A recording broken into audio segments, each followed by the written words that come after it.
আপু কি লাভ দিতে পারবেন? অবশ্যই পারবো, কেন পারবো? ও শাবাশ। অনেকদিন ধরেই ভাবছিলাম টাঙ্গুয়ার হাওরে ঘুরতে যাব। ভাবতে ভাবতেই শুরু হয়ে গেল বর্ষা। অমনি প্ল্যান করে ফেললাম হাওরের উদ্দেশ্যে বাসা থেকে বের হয়ে যাওয়ার। তবে প্রথমে যে টেনশনটা ছিল সেটা হলো টাঙ্গুয়ার হাওরে ঘুরতে আসার জন্য বাজেট ফ্রেন্ডলি কোনো ভালো বোট পাবো তো। হাউস বোট নিয়ে অনেক খোঁজাখুঁজির পর পেয়ে গেলাম আরশিনগরের সন্ধান। তারপর কেমন অভিজ্ঞতা হলো সেটি জানাবো আজকের এই ভিডিওতে, সাথেই থাকুন। নদীর খুলে না 14 তারিখ রাতে আমরা ঢাকা থেকে সুনামগঞ্জের উদ্দেশ্যে রওনা দিলাম। পৌঁছে যাই একদম ভোরবেলাতেই। সুনামগঞ্জ প্রবেশ করতেই ঝুম বৃষ্টি শুরু হয়। তখনই বুঝে গেলাম দুর্দান্ত একটা সময় কাটবে টাঙ্গুয়ার হাওরের সাথে। এর মধ্যে দেখি একটি ঘোড়াও দৌড়ে এসে জয়েন করতে চাইলো আমাদের সাথে। সুনামগঞ্জে নামার পরপরই আমরা আগে থেকেই ঘাটে ভিড়ানো আরশিনগরে উঠে পড়ি। হাউস বোটটা দেখেই মনটা ভালো হয়ে গেল। খুবই সিমছাম ও সাজানো গোছানো একটি হাউস বোট। হাউস বোটের লবিতে লালন সাইজির একটি দারুণ পোর্ট্রেট লাগানো। এটি দেখে অটোমেটিক মুখ থেকে একটা গান বের হয়ে আসলো।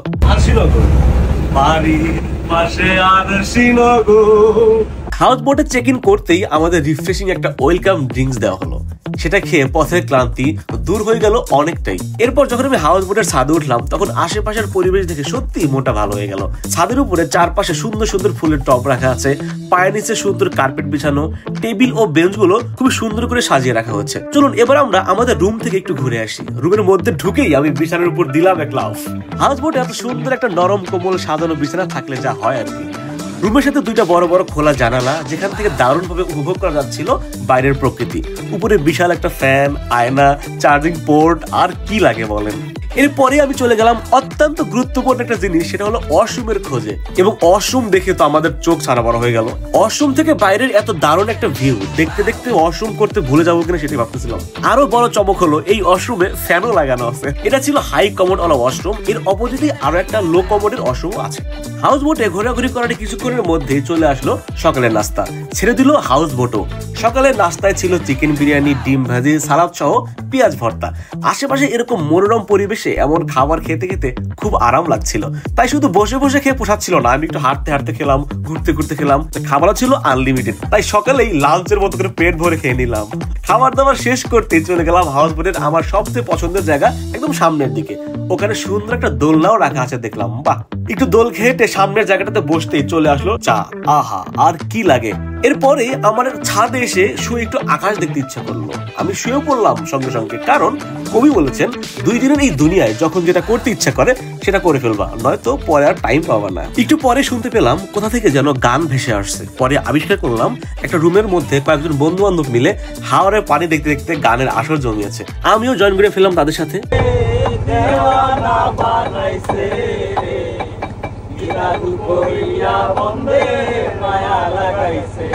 যেতে যেতে আশেপাশের মানুষদের বাড়ি ঘর জীবনযাপন দেখে সত্যি মনটা ভালো হয়ে যাচ্ছিল। কিছুক্ষণ পরেই আমাদের দেওয়া হলো ফ্রেশ পেয়ারা, বিস্কিট আর চা। এর পরপরই আমরা নেমে গেলাম হাওরের পানিতে ঝাপাঝাপি করতে। সবাই যে যার মতো করে লাইফ জ্যাকেট পরে প্রস্তুত হচ্ছিল। লাফালাফি ঝাপাঝাপি শেষে আমাদের ক্ষুধায় পেট চোচো করতেছিল। ঠিক তখনই চলে আসলো দুপুরের লাঞ্চ। লাঞ্চে ছিল চিকন চালের ভাতের সাথে মাছ, সবজি, আলু ভর্তা, ডাল সহ কোয়েল পাখির মাংস। এই প্রথম আমি কোয়েল পাখির মাংস খেলাম, খেতে বেশ সুস্বাদু ছিল। আবারও চারপাশের পানি, মিহি মিহি বাতাস আর প্রাকৃতিক সৌন্দর্য দেখতে দেখতে লাঞ্চ সেরে নিলাম আমরা। খাবারের মান যথেষ্ট ভালো ছিল। লাঞ্চ সেরে আমাদের আরশিনগর রওনা দিল নীলাদ্রি লেকের দিকে। নীলাদ্রি লেকের সৌন্দর্য সত্যি অন্যরকম। আঁকাবাঁকা রাস্তা, উঁচু নিচু টিলার উপর থেকে পাহাড় আর পানির খেলা উপভোগ করলাম। মৃদু বাতাসে মনটা জুড়িয়ে গেল। বিকেল ও সন্ধ্যাটা আমরা এখানেই ঘুরে ফিরে কাটিয়ে হাউস বোটে চলে আসলাম। আর তারপরেই এসে গেল রাতের ডিনার। ডিনারে ছিল ভাত, সবজি, ভর্তা, কোল্ড ড্রিঙ্কস আর বিশেষ আকর্ষণ হিসাবে হাঁসের মাংস। পরের দিন খুব ভোরবেলাতেই আমরা চলে গেলাম জাদুকাটা নদীতে। সেরে নিলাম সকালের নাস্তা। নাস্তায় ছিল খিচুড়ি, ডিম আর আচার। নাস্তা সেরে ঝিরিঝিরি বৃষ্টিতে আরশিনগরের ছাদে উঠেই পান করে নিলাম 1 কাপ কড়া লিকারের লাল চা। আর উপভোগ করতে থাকলাম মেঘালয়ের পাহাড় ও মেঘের খেলা, আশেপাশে সব ভ্রমণ প্রিয় মানুষ আর হাউস বোট গুলো। তারপর আমরা চলে গেলাম শিমুল বাগান।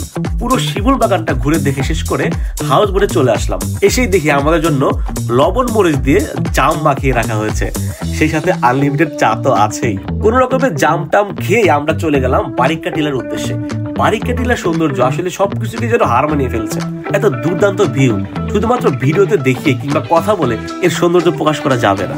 ওখান থেকে আমরা মিনি সুইজারল্যান্ড নামক আরো একটি জায়গায় চলে গেলাম। সেখান থেকে আবার চলে গেলাম একটা ঝর্ণার খোঁজে, পেয়ে গেলাম একটা ছোট ঝর্ণাও। তারপর সেখান থেকে ফিরে আমরা জাদুকাটা নদীতে আবারও চাপাচাপি করলাম প্রায় 3 ঘন্টা। যথারীতি আবারও ক্ষুধায় পেট চোচো করতে শুরু করলো। বোটে ফিরে লাঞ্চ সেরে নিলাম সঙ্গে সঙ্গে। লাঞ্চ শেষ করার পর ক্লান্তিতে শরীর আর যেন সায় দিচ্ছিল না।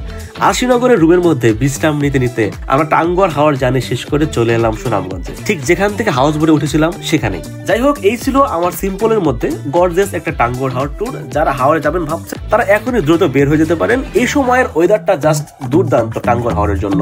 আর সেই সাথে আপনাদের যাত্রা সুন্দর ও উপভোগ্য করে তুলতে বেছে নিতে পারেন আরশিনগর হাউস বোট। হয়তো আরশিনগরের চেয়ে আরো অনেক প্রিমিয়াম বোট আপনারা পাবেন, তবে বাজেট ফ্রেন্ডলি হিসাবে এবং সার্ভিস অনুযায়ী আরশিনগর হতে পারে আপনার বেস্ট চয়েস। আরশিনগরের পাশাপাশি ওনাদের আরো একটি হাউস বোট আছে যেটার নাম হচ্ছে লীলাবতী। সেটিও নামের মতো সুন্দর, সিমছাম আর পরিপাটি। আরশিনগর হাউস বোটের ফেসবুক লিংক আমি ক্যাপশন ও কমেন্টে দিয়ে দিলাম। ভালো থাকবেন সবাই, দেখা হবে আবারও নতুন কোনো ভ্রমণ অভিজ্ঞতা নিয়ে। কাছে আর শ্রীনগর